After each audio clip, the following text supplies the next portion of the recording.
Hi everyone, it's Marigold here. Welcome to Weekly Talk on Child Safety. This is week 5 of sharing child safety tips with you all parents and caregivers. And this is born out of my passion for the well-being of children. Okay, so very quickly before we move into today's topic, I want to give a summary of all that I have talked about in the last 4 weeks.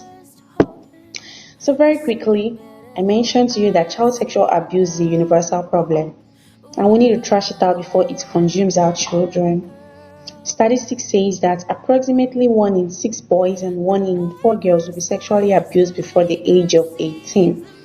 This is very, very alarming. It's very, very important for us parents to do something about it. The impact of child sexual abuse is enormous. It's real. It's tremendous. We need to do something about it. The impact of sexual abuse in children could lead to depression, could lead to relational conflicts, it could lead to attempted suicide, a lot of things, and it could affect your child's performance. Your child could begin to perform poorly in school, and it will be so bad for you to spend money trying to train your child, trying to educate your child, and then your child is not performing well in school. So please, parents, you need to take this very, very serious. And I mentioned to you child sexual abuse. Child sexual abuse is a topic so many people shy away from. But if you want to solve this problem, if you don't want your child to be consumed by this dangerous issue, you need to do something about it. Child sexual abuse is a sexual contact between an adult and a child. It's a sexual contact or sexual activity between a child and another child, usually an older child. And most times it could be that the older child or older sibling may have been sexually abused before now. And then he or she may feel that, oh, I think it's the right thing to do. Then he or she goes ahead to start molesting other children. I also mentioned to you that you need to teach your child about body safety. You need to teach your child how to keep her body, how to protect herself. You need to teach your child proper names of the body parts. You tell the child, this is your breast, it's called breast. This is your vagina, it's called vagina. So you don't need to just give them a coded name of their body parts. Tell them the proper names of their body parts. It could help.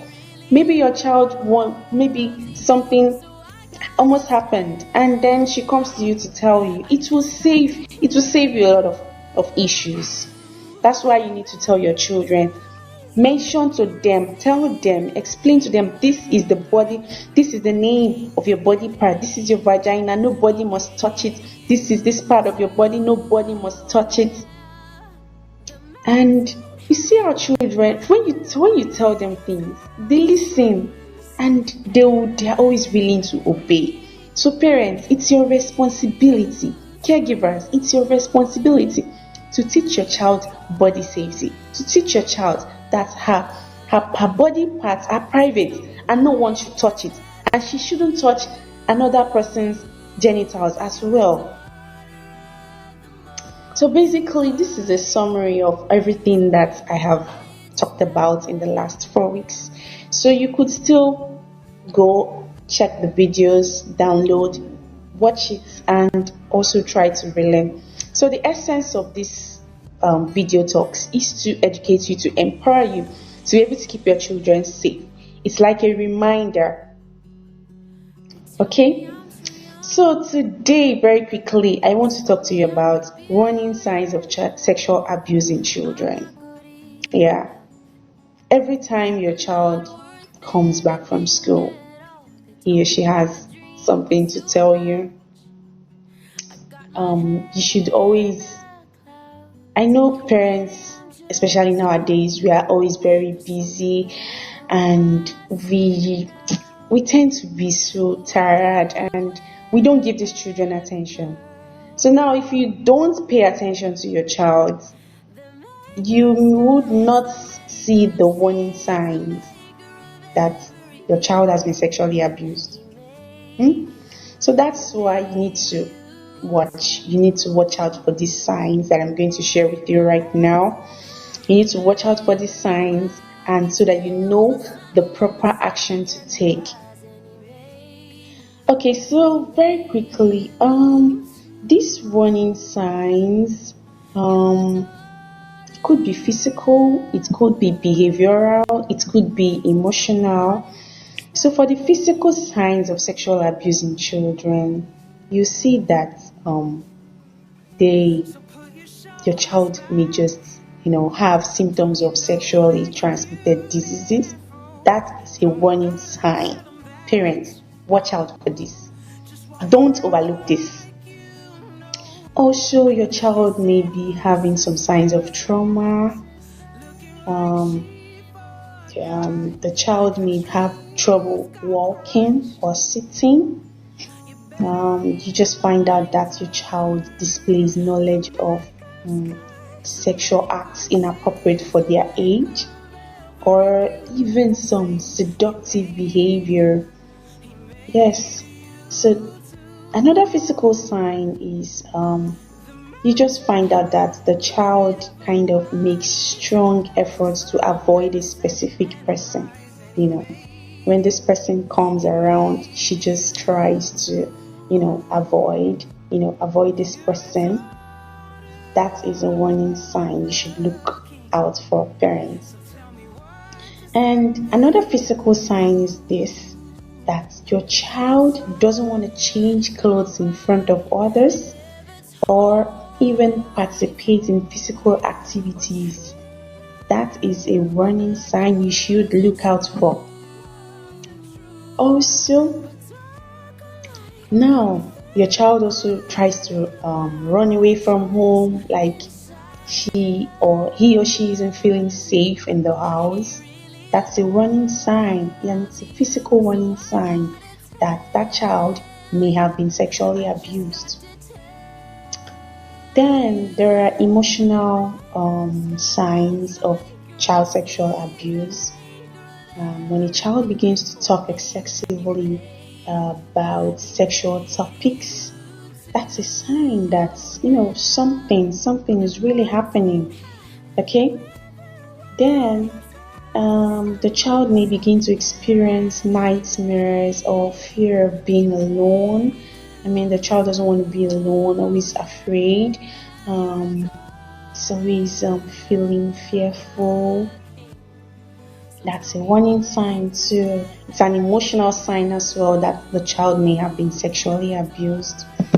And then behavioral signs, the child, I think I mentioned it before, the child doesn't want to be left alone, just wants people around him or her. He feels that if people are around me, okay, I'm safe. Probably the predator won't come around me, something. And then another behavioral warning sign of sexual abuse in children is bedwetting. Okay, bedwetting or soiling the bed, and especially when the child has outgrown that, and you just find all of a sudden the child just begins to bedwet again, begins to soil the bed.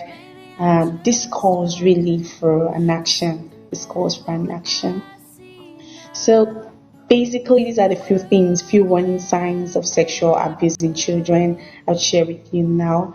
In the next couple of weeks, I'm going to be sharing more of these warning signs to you.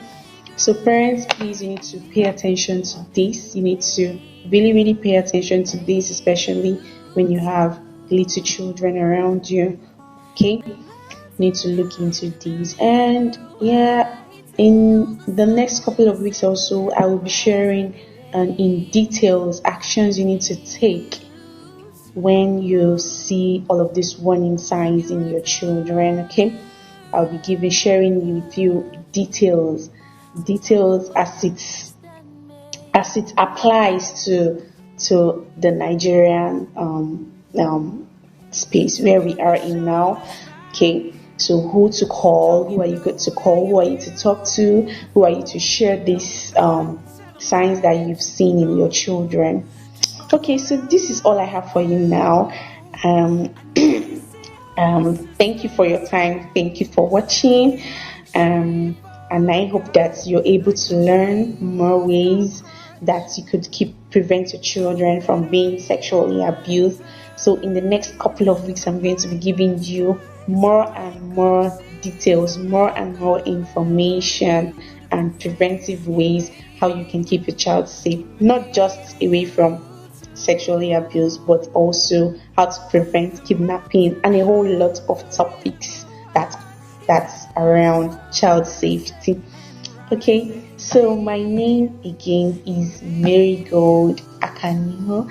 I'm a child sexual advocate, a child safety advocate. So sorry I did that. Okay, so and I am passionate about the well-being of children, and that's why I take it upon myself every week to give you information relating to child safety. So I hope that these videos talks help you. Helps you to learn, to relearn on how to be able to um, prevent your child from being sexually abused. Okay, so please, I would like you to go ahead to like my page, share your comments, share your thoughts about all that I've been saying, and also share with your friends. Be kind enough to share all of this information to your friends around you, and God bless you. Thank you very much for your time. I'll see you next week. Bye.